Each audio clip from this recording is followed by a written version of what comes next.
I'm Alessandro di Grésy and I'm from Tenute Cisa Asinari dei Marchesi di Grésy, which is basically our family estate that's been in the family for centuries.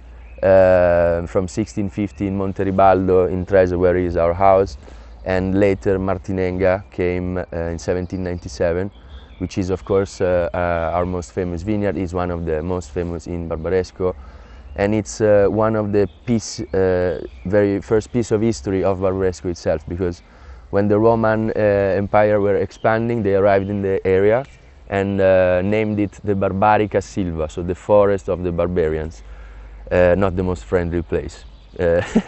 But then, yeah, they set the army camp in Alba, so they took, it was 100 something before Christ. Then they fought the local barbarians for a couple of decades, and they finally were able to win the war and kick them out. So they built the temple of Mars, the god of war, that they finally won in the Villa Martis, which then in the centuries became Martinenga, and Barbarica Silva became Barbaresco. So I took it from not so recent, but then yes, it's in our family, the Martinenga, since 1797, and the excellence of it has always been the grape cultivation of Nebbiolo especially, but it was not the only thing. So it was basically run as a farm for centuries, and the fruit was sold, hazelnuts, etc., cows, everything. The wheat, a lot of grain was planted as well, was all sold to other producers. In fact, Martinenga was already famous long before my father started to make the wine, because of the extremely good exposure it has. So it's a beautiful vineyard with an amphitheater in the center, looking perfect south-southwest. So then you have two wings of south-southwest, and then the center with this beautiful amphitheater is going from perfect west to southeast. You know that with Nebbiolo the most critical thing is to reach maturity. It has the longest life cycle, phenolic ripeness cycle. So it's the first to flower but the last to be picked. Usually well in autumn, when the first fog, the nebbia, comes. So that's the name Nebbiolo.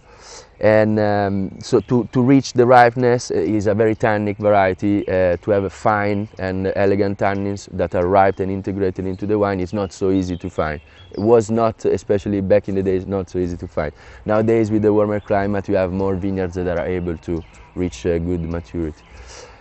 So the region was not rich at all, and these days, of course, it developed a lot, especially for the greatness of the wine. But back in the days, the bottlers were doing all the profit, basically. So they were growers were bringing the grapes in Alba, in the market of Alba, and the bottlers were smart. They were waiting until the very last day, maybe the second or third day of the market, so the grapes were almost starting to ferment in the carretti, and so they could get a better price, because the growers were forced to sell.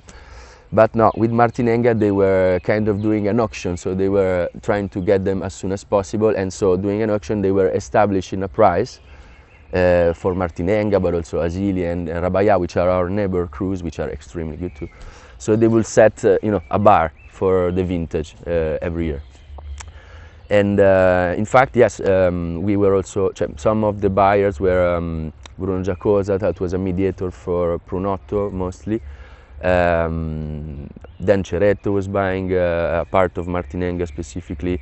We were part of Produttori del Barbaresco as well, the cooperative that really changed the dynamics of the whole region, because they were in fact giving back to the growers the margin, the full marginality. The growers were also bottlers for the first time, so they really swapped, and still today is one of the best examples of cooperative in Italy for sure.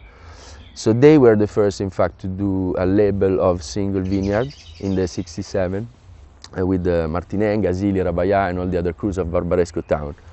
But from 73 onwards, when my father began to make the wine, you can now see Martinenga only on from Marchesi di Grésy, basically, because we own the whole cru. So it's one of the most famous cru, and it's also a monopoly, in fact.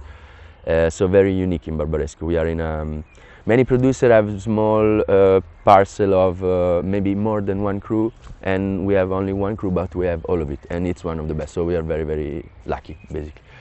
So our job in this sense is easy. I mean, you just need not to screw things up, basically.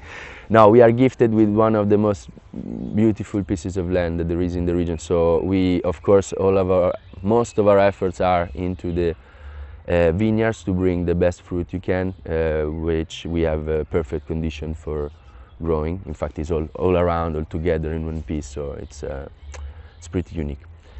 Most 95% of the 90, let's say, it's done in the vineyard, because that's where you get your fruit, and especially for Nebbiolo, which is a variety that is extremely sensitive and very terroir driven. The vineyard is almost all of it, so that's the focus. And then in the cellar, we try to be, very clean, precise, and respectful. Through your winemaking techniques, to let these unique, beautiful vineyards that we have speak through in the bottle. So the hand of the winemaker must not, go over the wine to make up things. Especially when you have something so special to begin with, you just need to be as respectful as possible and very pure, basically. That's what we try to do. Technically, yeah, Martinenga is quite a big vineyard because it's 12 hectares altogether. So my father, when he began, he was doing only Martinenga. Then with the years, after just a few years, he realized every parcel is different, basically, because of Nebbiolo. It's so sensitive and can change from plot to plot, and you don't even know how, because they are just there. That's the rare. No? One row to the next, it's already changed. So then he identified especially two selections of the Martinenga that he thought he would like to separate, to vinify on their own. This was Gros first in '78, and then the Gaiun in '82, which are at both sides of the amphitheater, which is in the center. So then in Martinenga you always have parts that are very powerful of the vineyard that make structured wines that it all is a matter of how the rain is flowing out, the wind, and the exposure. It's all microclimate aspects. In Martinenga you always have a balance of more powerful parts of the vineyard and more fresh. So in this way we can play, and we are helped to adapt to the vintage condition. We can pick from different parts and always achieve balance, which is the most important thing. And this vineyard specifically has always been quite famous to be an elegant expression of Barbaresco, more than powerful. Which also there are some parts of vineyard that have a considerable power, but it's effortless power. It's elegant power in a way. So it's a really unique expression. So then, yes, for some parts, for Gaiun and Gros, we always do longer maceration after fermentation. It can be from just a few days to up to a month of long maceration with submerged cap. Then you reach a peak after which it's better to rack it, otherwise the skins will take away the structure that they gave. There's always a curve like that, and then it starts to get back. So you have to find the optimal way to really interpret the vintage and decide how to go about that. And in Martinenga, on purpose, we do this kind of longer extraction and maceration only on some of the tanks, not on all of them. So in the end, the Martinenga is always, especially in the youth, in the very first years, is the more approachable. Of course, they can age decades, many decades. We just had a bottle the other day that was 5 years older than me, and it was much fresher than me. No, I'm joking. No, it was spectacular. So it's very, very, very special. So Martinenga is always the incredible balance, basically. It's also a really good thing that is often forgotten in the wine is the ease of drinking. How fast can you finish a bottle? And it can be very, very fast, almost dangerously fast.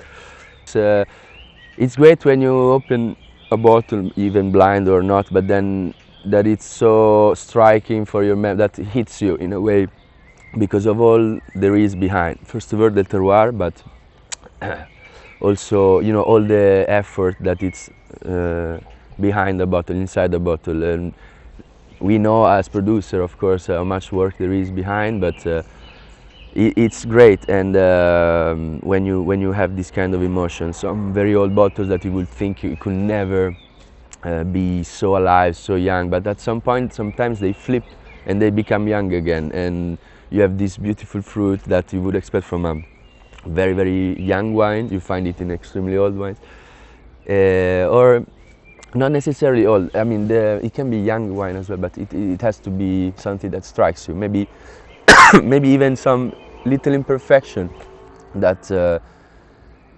still magically make it perfect in a way. I don't know. It's many things that can.